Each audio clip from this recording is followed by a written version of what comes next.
Thank you, friends. We are on our third presentation of our seminar, Vegetarians or Sick Vegetarians and the Nutrient Connection. And we have entitled this one, Aging or Rejuvenating. That reminds me of a story from a vegetarian that wanted to buy a sandwich at Subway. And he asked the person there, the little teenager there, if he can actually have a vegetarian Subway. And so the teenager goes and says, "Oh, so are you a vegetarian?" "Yes, I am." And I said, "All right. And is it working for you?" Now, this gentleman was 55 years of age. And he said, "Yeah, well, I'm 65. Do I look like it?" So he actually put 10 years on his own, right? So I'm 65. Do I look like it? And the young person says, "Yeah." So he felt awful, you know. Now, your genes are going to play a big role in how you look, and obviously you're contributing with your worry, with your lack of sleep, with many other things. But bear in mind that if your father at the age of 20 looked like if he was very mature physically and he looked like 28, and someone else's dad, he was 20 and he could still be asked for ID continuously. So obviously there is a level of genetics in how you look, okay? So bear that in mind. These seminars are designed to share valuable information with the general public. They are not to be used as treatment for individual cases. Now, we are going to go through a number of now micronutrients that are quite needed for the healthy functioning of our bodies.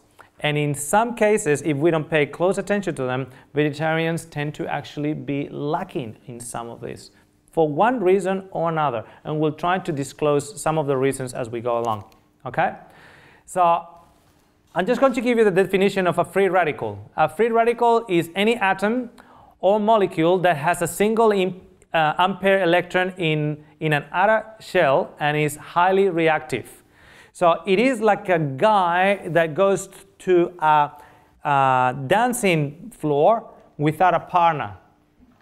And he goes there and the music is on and everybody has their partners and they're dancing happily. And this guy, this free radical, see, because he's a free radical, he just walks like that, and he just gets into the dancing floor and he pushes one couple.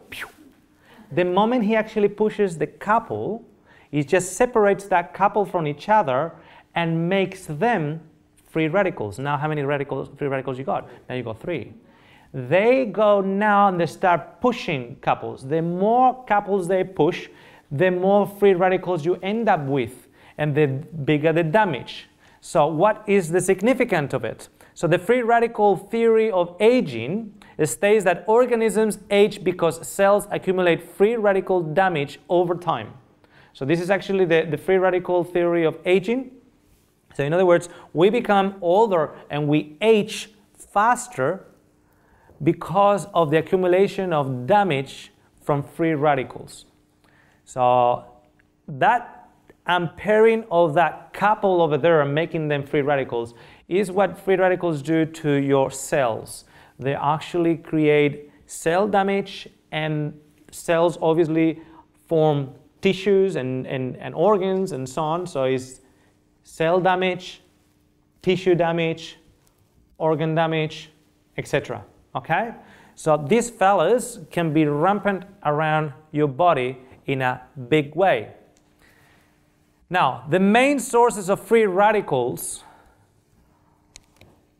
the number one that I'm going to put there are vegetable oils, rancid butter, and fried foods. So that includes also margarine. Now, why is that significant? Because if I don't want to have butter, I'm going to have margarine, because margarine is a healthier option, right? It's not. It's actually not a healthier option, but quite the opposite. Now, if that butter is rancid, then you generate in that butter some free radicals. Sorry, not free radicals, some trans fatty acids in that butter. But if the butter is not rancid, that butter does not have trans fatty acids. However, the margarine has. And the trans fatty acids are like a scorpion with a tail. And that's the fella that is going to unpair one couple, and now that couple becomes a pair of free radicals, and they start going on a mission. Okay? Now, what's the significance? And I'll stop a little bit on this in particular. I'm talking about vegetable oils that have already been preheated. I'm not talking about, for instance, cold-pressed extra virgin olive oil. Okay? I'm not talking about that. You need to look at the oil, at the label of the oil, and when it says trans fat, it has to have a nice 0 in it. If it doesn't have a nice 0, it's because if they're telling you that has been cold pressed, they mix some other oil in it or something. But if it's cold pressed, it meant to have a 0 at the point where it says trans. Now, when you look at canola oil, vegetable oils, even olive oil that is not cold pressed, they will have a level of trans. When you look at chips, in a packet of chips, and you look at the contents and the breaking through of the nutrients, the macronutrients, etc., you will see also the trans because they've been fried. Fish and chips, they get fried. Okay? I'm a vegetarian, don't give me the fish. Well, you're still getting the chips. And you're getting the scorpion. And the scorpion is going to do its damage. Okay? So margarine creates, in the consumption of margarine will generate free radicals. The consumption and the usage of certain vegetable oils, canola, sunflower oil, soy oil, etc., will create free radicals. And the thing is that there's many vegetarians that cooked and eat on those things. They spread it over the bread because it's healthier, right? Because it's not butter, it doesn't come from an animal, so it's vegetarian, it's healthier. But it's not. It's actually not. In fact, between organic grass-fed cow that generates butter and margarine, the margarine is the one that will create free radicals, not the other. Okay? Now, what is the significance? Once there is a free radical damage, you are not going to choose where that damage is going to be occurring. The body will, or the scorpion will do the job. Imagine the interior part of your arteries. The interior part of your arteries are like Teflon. Nothing sticks there. Nothing sticks there. So viruses and bacteria and pathogens don't stick there. You don't want them to stick there because they can eat up your arteries and then you have a hemorrhage. Okay? You don't want them to stick there. So what actually happens is that the scorpion comes in and scratches it. Now it's like trying to make an omelette on a Teflon pan that has been peeled. The parts of that omelette is going to stick there, right? Now you got a removal of that non-stick surface on the inside of your arteries. And now anything can actually stick to it. Pathogens, viruses, bacteria, debris, anything that can actually do damage. So the body reacts to it by trying to patch it up with a non-stick produce that the body can actually generate in the liver. And it sends that produce to patch up that scratch there. Anybody knows what that produce is called? Cholesterol. It's called cholesterol. So the cholesterol is actually used there to patch up the damage that your healthy margarine has done to you. And how much cholesterol does that margarine have? 0. because it's plant-based. It has zero cholesterol, but has generated a rise in your cholesterol. That is why I've get people in my consultation that are shocked when they go to do the test, the blood test. They've been eating only plant foods, no eggs, because we know that eggs have a lot of cholesterol, no eggs, no milk, no butter for 10 years, and their cholesterol is through the roof. Through the roof, and they cannot explain it. Why they cannot explain it? Because I'm not eating cholesterol. Where is the cholesterol coming from? From the liver. Imagine that here, let's say back in my country, in Australia, there's a lot of fires, lots of fires, especially summer. They can just wipe off in huge lands. And you look at the data in the last 10 years, and you realize of something. Every time that there's a fire, there's fire brigades. So there was a fire there, and there was a few trucks of a fire brigade there. There was another fire there was a few trucks of fire brigade there. Fire brigade, fire brigade. And you realize of something. Every time there's a fire brigade. So what I'm going to do, I'm going to propose to the government the following. Let's go to get rid of the fire brigades, so finally we can get rid of the fires. Does that make sense? It doesn't, isn't it? So, every time that there's a heart attack, the cholesterol level was high. Every time that there's a heart attack, the cholesterol level is high. Every time there is a heart attack, the cholesterol level is high. Therefore, let's go to get statins, lower the cholesterol, so there is no heart attack. The cholesterol is telling us something. What is it telling us? When the cholesterol is high, what is it telling us? The free radicals are trampling down. You put down the cholesterol at that point, and what you're actually telling the scorpion is, good, go and do your damage, and nobody is going to stop you. So, what we need to do is not worry about the levels of cholesterol. Cholesterols are telling us a story. We need to start looking back of where are the free radicals doing the damage.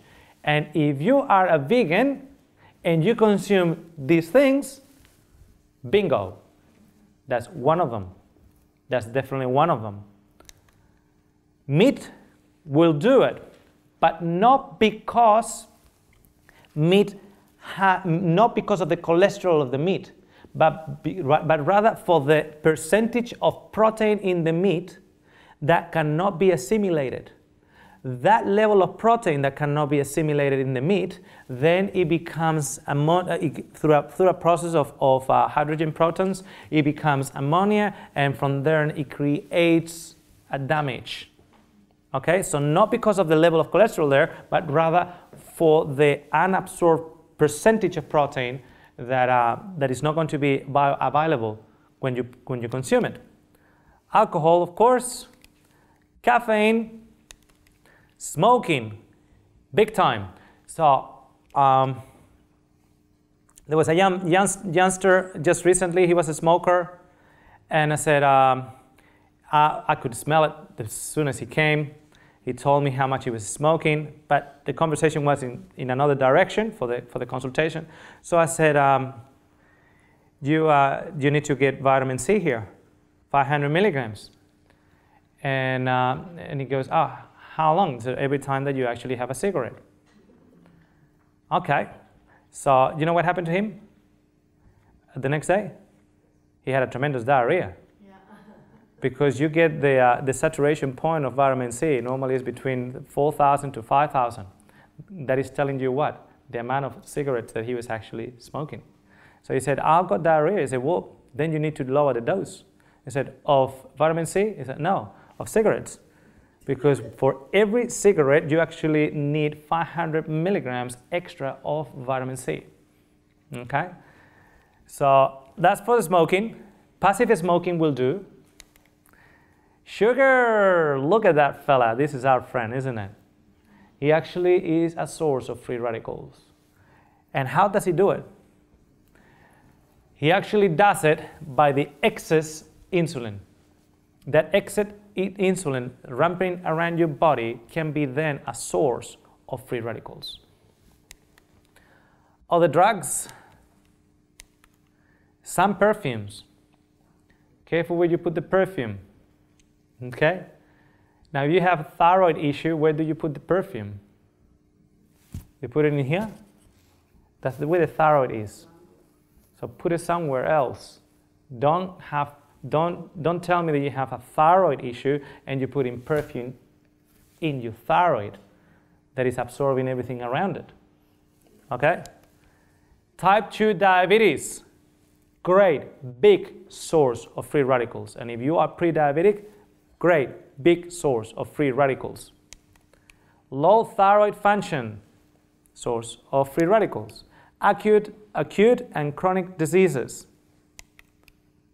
And we got pesticides and insecticides. Many food preservatives, food additives. Pollution. Ozone layer, sunlight, UV, and the gamma. The gamma is the one that you get when you're flying high. And don't worry, even if you close the window in the plane, the gamma still gets you, because it's not a light frequency. Okay, so it will go through. That's why pilots can, in fact, some of the companies now, they're establishing like a thermometer type of instrument that tells how long that pilot has been on the air. And then when that thermometer gets to a particular level, they say, okay, take some time off. You cannot be up there flying because of the free radicals. And chemotherapy and radiation. Okay? How? Look at the last one. Now, I want you to notice this. This is the last one that I put in the list. Mental distress, depression, and negativity. Which one was the first one? Remember? Those oils that have the trans. Okay, that was the first one.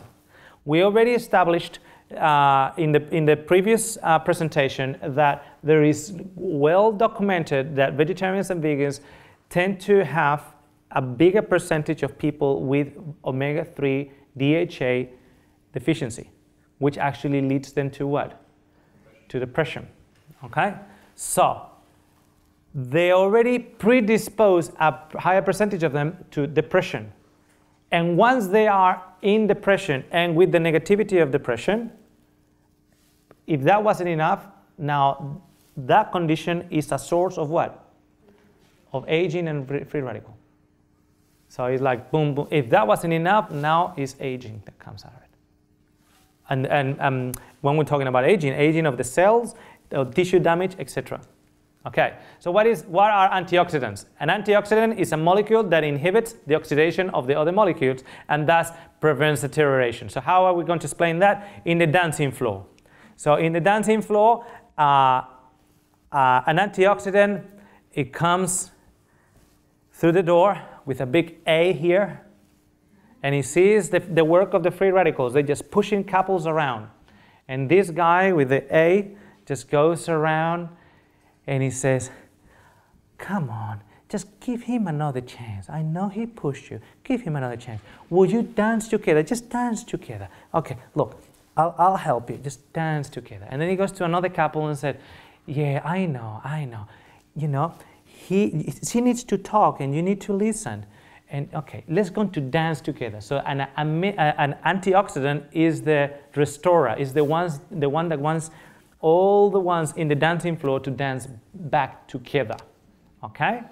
The good thing is that once he actually puts a couple together, that couple has such a good experience of being reunited that as they dancing around, they also themselves communicate an antioxidant message around. So in the same way that the free radical creates free radicals, an antioxidant convince those that he's fixing to pass on the same positive restoring message.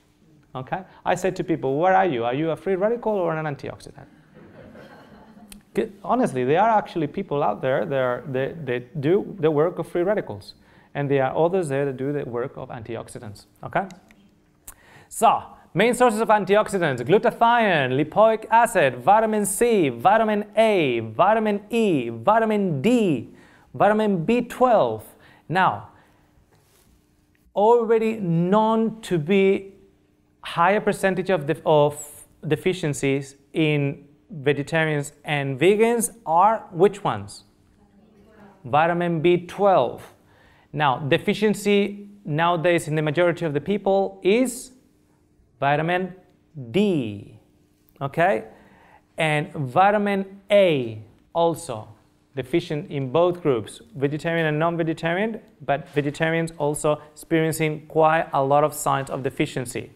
Now, vitamin C deficiency in absolutely the majority of the people, vitamin C.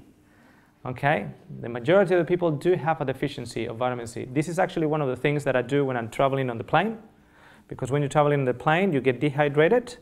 You actually have hydrogen peroxide being formed with the water that you're drinking, they're giving you in the plane, and the hydrogen peroxide that is actually causing radical damage.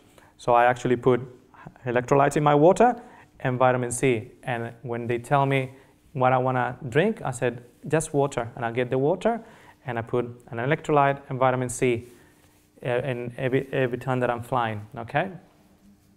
So,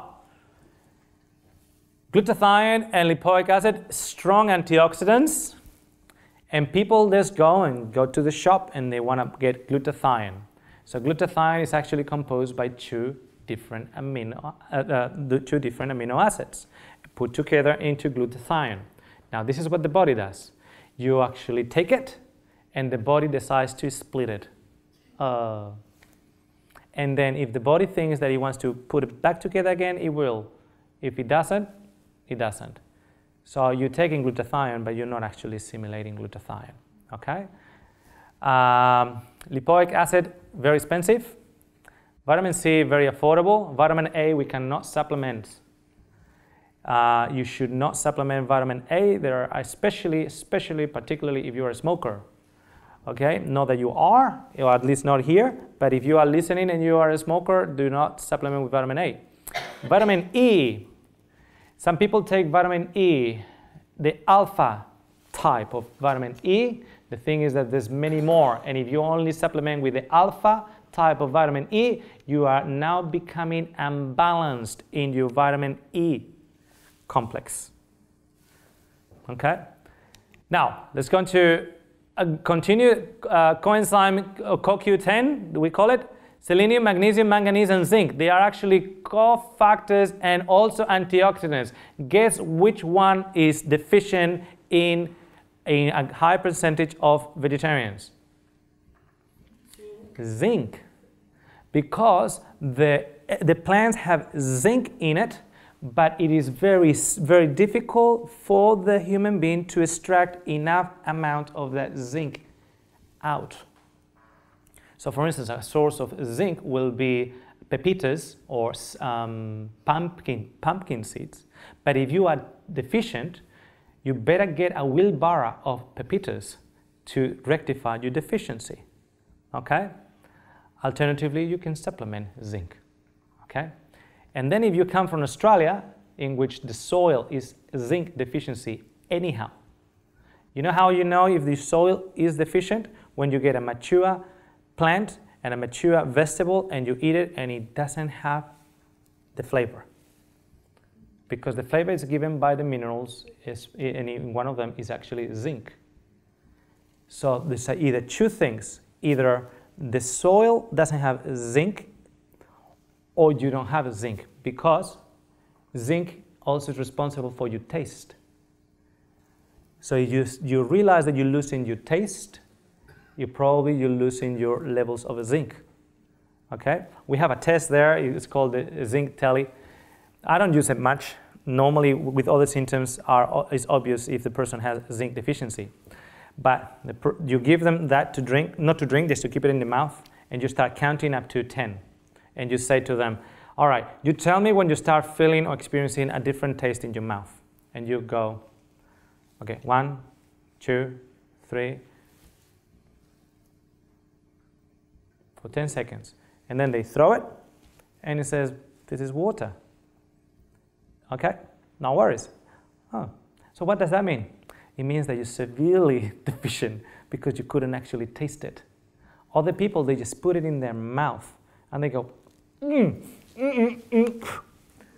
What was that? Oh, rotten bananas.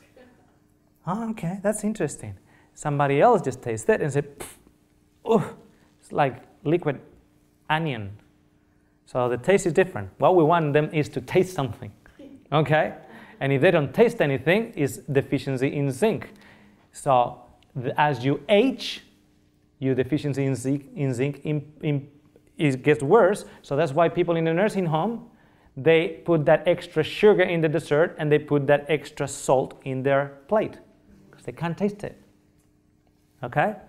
And this is selenium, magnesium, and so on. So phytonutrients like carotenoids, ellagic acid, flavonoids, resveratrol, and many other phytonutrients, little nutrients that are helping us in vegetables and fruits. Okay, very quickly, glutathione is cysteine-rich foods which provide building blocks of glutathione. Examples, onions, garlic, and I missed the first one. Foods that boost glutathione levels, broccoli, Brussels sprouts, cabbage, and cauliflower, of course, unless you have a problem with the brassica family. Because if you have a brassica family problem, the first ones are all brassica. Also, avocados, peaches, and watermelon. Watermelon, unless you have a fructose problem. Because if you have a fructose problem, that goes your watermelon too. Spinach, broccoli, tomato, peas, something was covering that one. I don't know, it would be Brussels sprouts. Turmeric, cinnamon. Now, I need to mention about cinnamon. I didn't even know that was there. I reviewed the slides before and I didn't realize. Now, I want to mention about cinnamon, and also I want to mention it about in the context of our first very lecture in this series about principle and application. Okay? Now, because I know that there's going to be some vegetarian that is going to have a go at me because I put the cinnamon. So I need to specify what I'm talking about. When Christopher Columbus, in the name of Spain, I needed to add that one, in the name of Spain, went to India, or that's what he thought. He wanted to open a new channel for spices. What he didn't know that in between Spain and India was an entire continent called America. America has a tree, a cinnamon tree, which is a cousin of the actual cinnamon tree in Sri Lanka. Now, that tree in America grows quicker, produces more cinnamon. It's a different type of cinnamon. If you give that type in larger amounts to children, it is actually poisonous to their liver, according to current studies. Did you get that? Because I know that somebody's going to talk about, they're going to pick on cinnamon and said, but cinnamon is poisonous to children. I know that. But do you know that is the American one that is poisonous? And where did they get the fact that cinnamon is poisonous for children? By an American author in the 19th century that only had access to the American cinnamon, which studies today show us to be what? Poisonous for the liver of children. The same studies compare normal cinnamon from the American tree to what they call true cinnamon, or Sri Lankan cinnamon, or Ceylon cinnamon. And Ceylon cinnamon, in the other hand, is an antioxidant, has been used previously before Christopher Columbus, because that was part of the spice trades in India and Sri Lanka, and is actually used to regulate insulin levels in diabetes. So, context, and where the statements are written and what are they actually referring to. Okay? Selenium, Now, with selenium, in most cases, the Brazil nuts, the Brazil nut tree will grow and produce fruit normally only in selenium-rich soil. So if your soil is lacking selenium, probably not the right place to invest your time and effort in Brazil nut trees, because they won't do well. They will only do well in selenium-rich places. So normally between 2 to 4 Brazil nuts a day will be plenty to get this element here of selenium. All right? And now vitamin D. What do we need to do with vitamin D? Either you get more sun, and we're recording this in the beautiful country of Canada. Good luck with that one. And besides that, you might actually need to check if you need to supplement, and normally that will be with all the months of the year which you don't get much sun, okay? And you need to supplement it to at certain levels. We'll talk about that. Lipoic acid is an antioxidant that helps prevent water and fat-soluble vitamin deficiencies, okay? Broccoli, spinach, and other green leafy vegetables like collard greens or chard are food sources of lipoic acid. Vitamin C. Papaya, red capsicum, parsley, strawberries, broccoli, pineapple, Brussels sprouts, kiwi, lemon juice, oranges. There's a reason why oranges are down that list, because when we think about vitamin C, the first thing that we think of is orange, but they're not actually right at the top of the list. Rock melon, kale, cauliflower, mustard greens. Consider supplementation though. Why? Because vitamin C gets generated in fresh produce very rapidly. You don't know how long that bunch of kale has been there. So the longer you leave it, the less vitamin C. In fact, if you have a garden and you have lettuce, dark lettuce in your garden, and you harvest those lettuce, and you go to the kitchen and you clean it, and you wash them, and you make a salad out of it, if that's the way you eat your lettuce, you'll probably get the amount of vitamin C, the maximum level of vitamin C coming from those lettuce. But if those lettuce have been sitting 3 days in the supermarket, don't think that you are going to be supplementing yourself or obtaining vitamin C from those lettuce. It's not going to happen. Okay?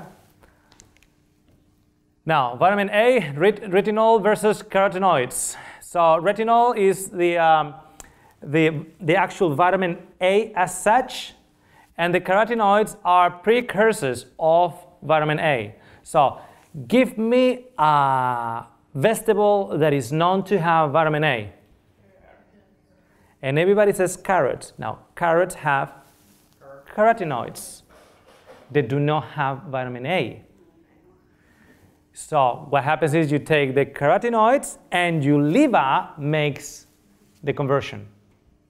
Do you get that? So your liver makes you the conversion into an active element of vitamin A. So retinol, what would that be good for? Think about it. Retinol, what does that sound like? Your eyes. If you're having problems seeing at night or driving or getting all the glare from the car that comes on the opposite direction, and you're having problems at night with the reflection of the cars and so on, that will probably be a sign, or might be a sign, of vitamin A deficiency. So you have broccoli, carrots, broccoli, spinach, sweet potato, pumpkin, rock melon, squash, mango, capsicum. They are all just sources of what? Of carotenoids. You are relying on a healthy liver to make the transaction and to make the proper element of it.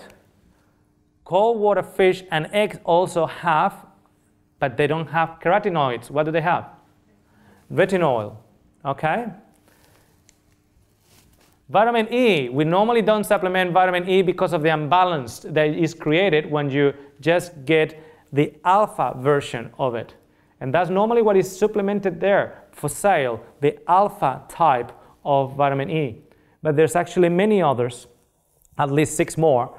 And if you're only using one of them, you get imbalance. So you might actually get more the balance from sunflower seeds, almond and other nuts, asparagus and capsicum. You get it more balanced that way. Although vegetable oils have vitamin E, they have a negative effect in the body overall. We're talking about the vegetable oils that contain the trans. Okay? And we recommend to avoid their consumption. Those are not the extra virgin olive oil that we mentioned before. This is just, the canola oil and all those oils. So vitamin D, it has to be over 50. It has to be over 50. I can actually tell you that from last year, as a practitioner, we have to recommend over 70 if you are pregnant. So if a pregnant woman needs over 70, maybe we do need over 70. They only have now the new printouts in the pathology printouts, they have only the minimum marker. Has to be over 50 or 70 if you're pregnant. And that's the minimum. And guess what? It doesn't give you a maximum. Because they're realizing how important it is. People are actually getting osteoporosis and they keep on taking a lot of calcium in, and the vitamin C is so low. Now, I had patients that had a vitamin D. I had patients that had a vitamin D of 14. I had a patient that had a vitamin D of 4. And I had, in my clinical experience, I had one person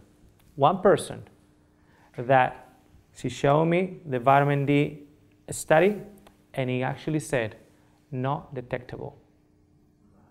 Okay, there was one person not detectable. So she will touch her hair, and that will hurt, just touching the hair, very, very low energy, and many, many other things.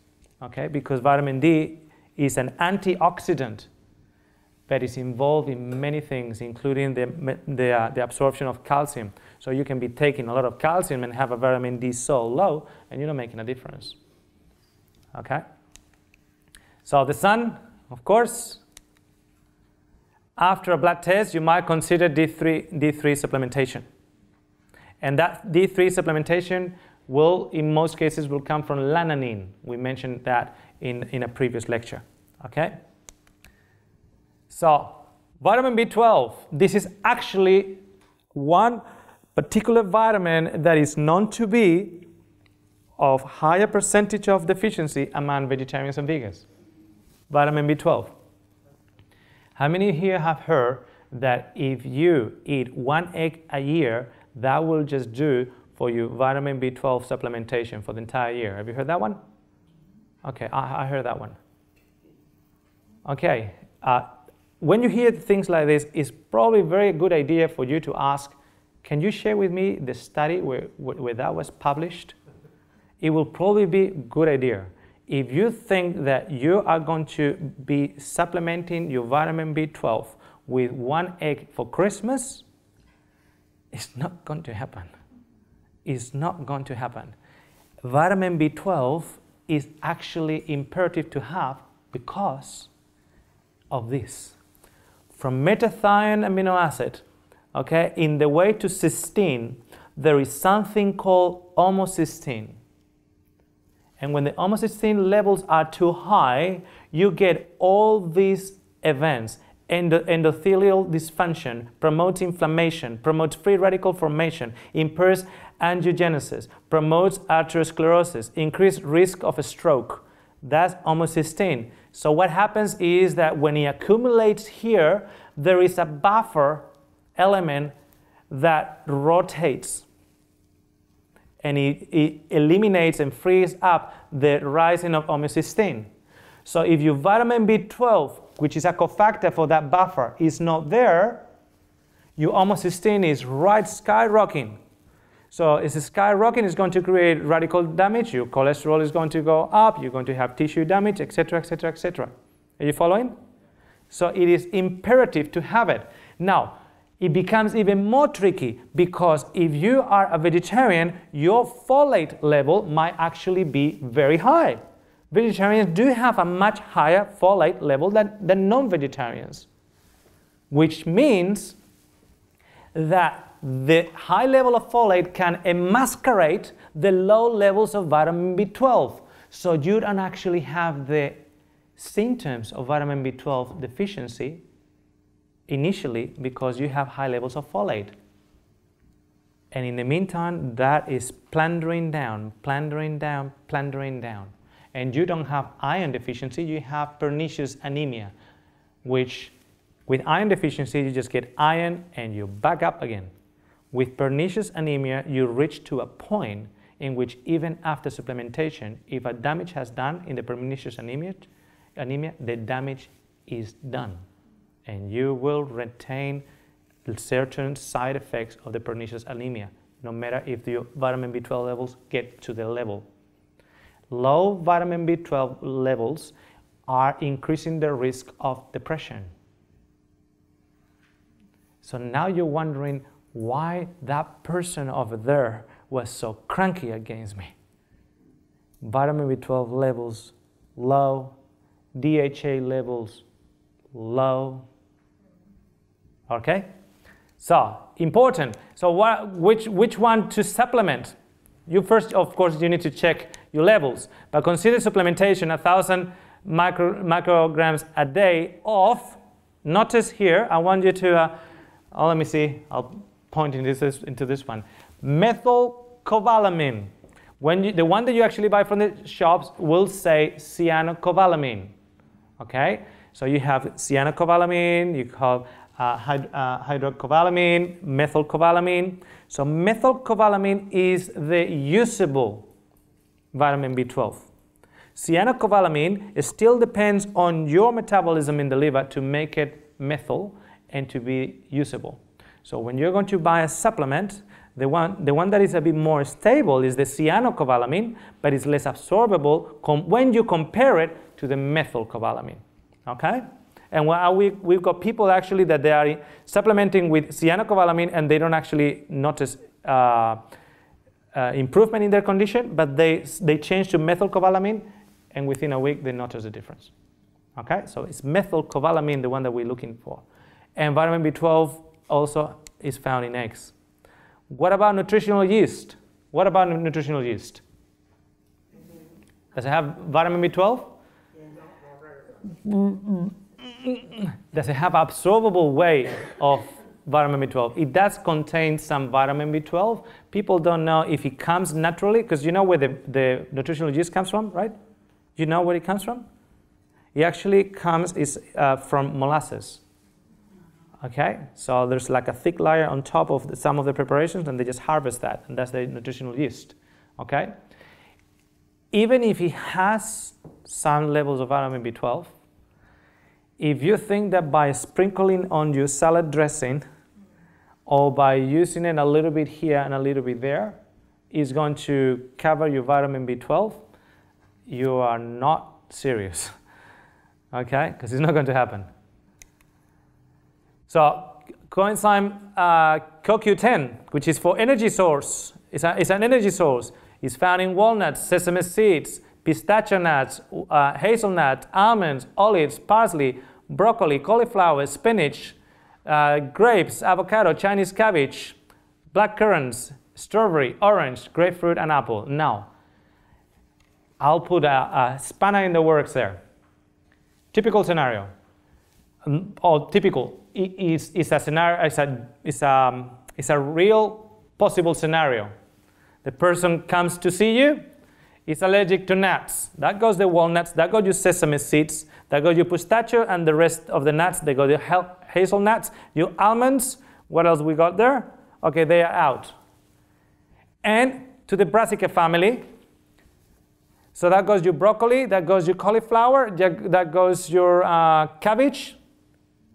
And is also reacting, gets tremendous headache with citrus. So that goes your grapefruit, and that goes your orange, okay?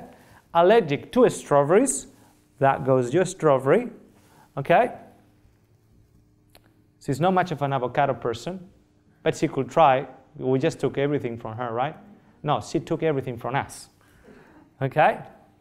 Can you see that sometimes it's not as easy? because these are real people suffering real conditions at that particular point in their existence. Okay? So consider supplementation if you suffer heart, liver, or any muscle degeneration. Magnesium is involved in liver detoxification and is the relaxing mineral. Now, when we're talking about the relaxing mineral, you have to be aware of the type of magnesium that you're consuming. If you're consuming magnesium oxidate, it's going to relax your bowel. So you are going to end up relaxing in the toilet because we use that one for colon detox. So not magnesium oxidate, please. If you use magnesium citrate, for instance, at a certain level, it can actually be all right. But because it's relaxing the muscle, it doesn't know which muscle, so you reach to a certain level and it will saturate your gut and relax your bowel, and it will give you the same thing. Okay? So depending on what you're after, you need a different type of magnesium. Not all magnesium is the same. Consider supplementation during the stressful times of the year, after heavy training, or if you have sleeping difficulties. Now, question. What are the bones made of? Calcium. And what about magnesium? How much percentage of magnesium do you think is part of the bonds? Who says 5%? Who gives me 10? 10 here. Who gives me 20? 20? 20 there. Who gives me 30? 30? 30. Who gives me 35? 35? Any 35s? Okay, 35. Now, 35% of the bond is magnesium. If you actually are under stressful situations and you are leaching out magnesium out of the bonds, and you are looking after your osteoporosis because you are actually just giving calcium, what is causing in this situation your osteoporosis? Lack of calcium? No, lack of magnesium. Because you need calcium to do this to your muscle. You need magnesium to do this to your muscle. And if you don't have the calcium, the body will actually get it from your bone. But if you don't have magnesium, your body will get it from your bone. And stress will leach both calcium and magnesium out of your bones. Both. Not just the one. Both. Zinc. Australian soils, where I come from, have a severe zinc deficiency. So if the fruit doesn't taste, or the vegetable doesn't taste, it's either because you have lack of zinc, or the soil has lack of zinc, or both, because you've been eating from the same soil until that soil gave you deficiency. My wife went in 2010 to Chile after many years, after 32 years of not being, sorry, not 32 years, but after many years of not being there. And she called me. They just rented a little cottage, and they had parsley planted outside. Now, you need to understand something about the Chileans. When the Chileans gather together, at least when they do so in family or non-people, the conversation always is about food. Always. About how good the food tastes in Chile. Always. So as a Spaniard, you know, I had a little bit of earache listening to Chileans always boasting about how much good the food tastes there. So my wife called me from Chile, from that cottage, and said, "You cannot believe what I'm cutting on the table at the moment, on the chopping board." I said, "What is it?" I said, "They had parsley planted outside. I got a bunch, I'm cutting it, the entire house smells like parsley." When my mom went to Australia from Spain, she didn't know English. So she was in front of, in the refrigeration area there, in front of her was parsley and coriander. And she will grab one and smell it, grab the other one, smell it, and go back and forth, back and forth. She was looking for the parsley. She would grab and put a little bit of the leaf in the mouth and then the other. And then she said to me, which one is the parsley? She couldn't tell. But it wasn't her problem. It's the Australian problem. It doesn't taste. Now, zinc is rich in Chilean soils. And where my mom comes from is rich in iron and zinc because it comes from the mountains. And it's rich. And my mom couldn't guess which one was the parsley because it didn't taste like anything. Okay? So consider supplementation if you're present with symptoms of zinc deficiency or to elevate your immune system. And some of the symptoms are, of course, low hydrochloric acid, which will actually impair your protein assimilation. It will also be a leaky gut or a high permeability of your gut that might actually show that you previously had developed a zinc deficiency, a thyroid issue, a liver issue because it's a cofactor for the liver, a skin issue is actually good for the skin. So there's a number of signs and symptoms. So some anti-inflammatory elements that will be your ginger, your garlic, your onion, your apple, your turmeric, your pineapple, your pawpaw, your berries, the elements from the capsicum, or you guys call it peppers, okay, or chilies, right? Now, another area that is well known to be deficiency in higher percentages among vegetarians is iron. So, when you need to go and check your iron levels in what we call iron studies do not just tell you about iron or do not just tell you about ferritin. They actually tell you about iron, the serum iron, the transferrin, the ferritin, and the saturation also. We need to see the entire picture. When you bring to us your blood results for your iron, we actually need to get the entire picture. It was amazing because sometimes we actually get patients that said, I am not anemic. And I said, how do you know that? And he said, because my hemoglobin are good. And I said, well, but what about your iron? And what about your vitamin B12, just in case you are starting to develop symptoms of pernicious anemia? I said, my doctor said that only the hemoglobin will tell me. No, the hemoglobin will tell you one story, but it won't tell you the entire story. Okay? And if you have the hemoglobin, of course, and then you have the iron studies, and you have the vitamin B12, and you have the vitamin D, maybe you're just finding the reason why you are with such a lack of energy. You following? Okay, so we're almost done. If we have all these things here, so we have a good rest, we have outdoor activity and we get in the sun, we have daily exercise, we have sunshine, we have positive attitude, we have liquid, we have abstinence from things that are going to hurt us, and we have proper nutrition. Guess what? If we have all that, we have 40% of our health in our hands. If you have all that, you have 40%. What does that tell you? That you can only control 40% of your health. So if you are on an election, are you winning the election with that 40%? No, you're not. You're not actually winning the election.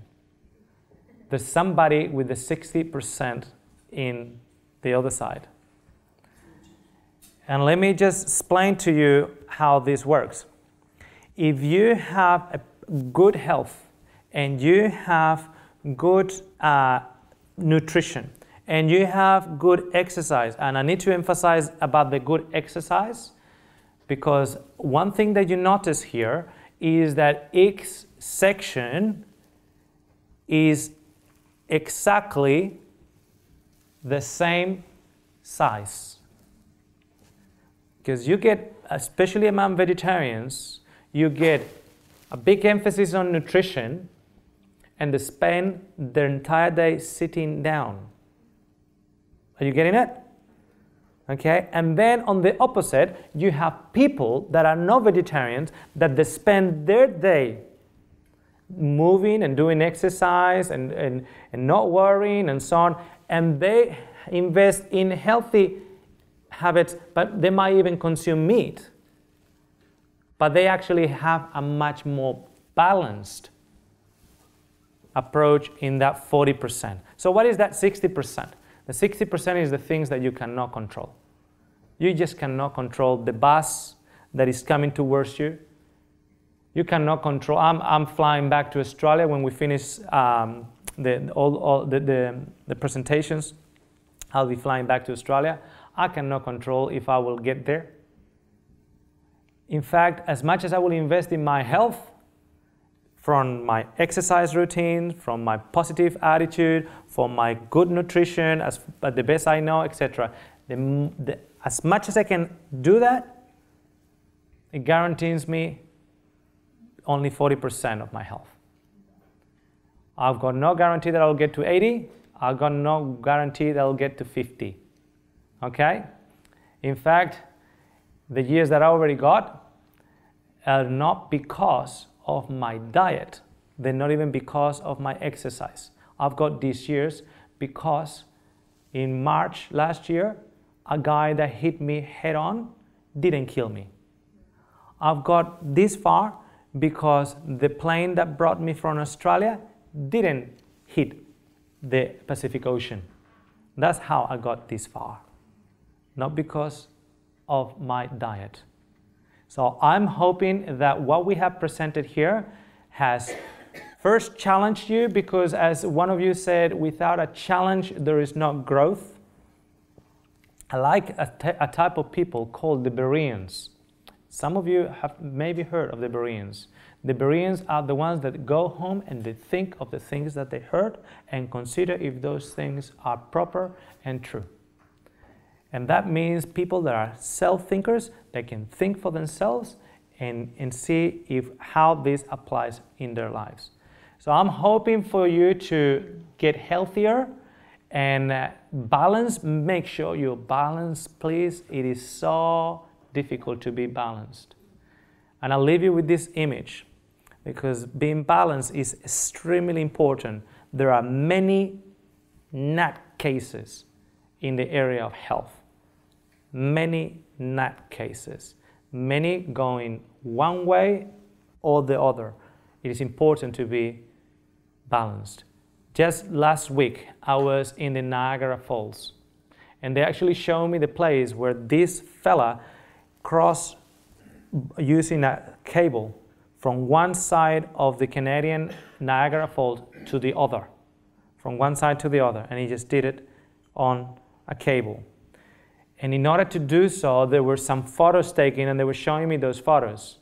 In order to do that, this guy had a long stick, okay?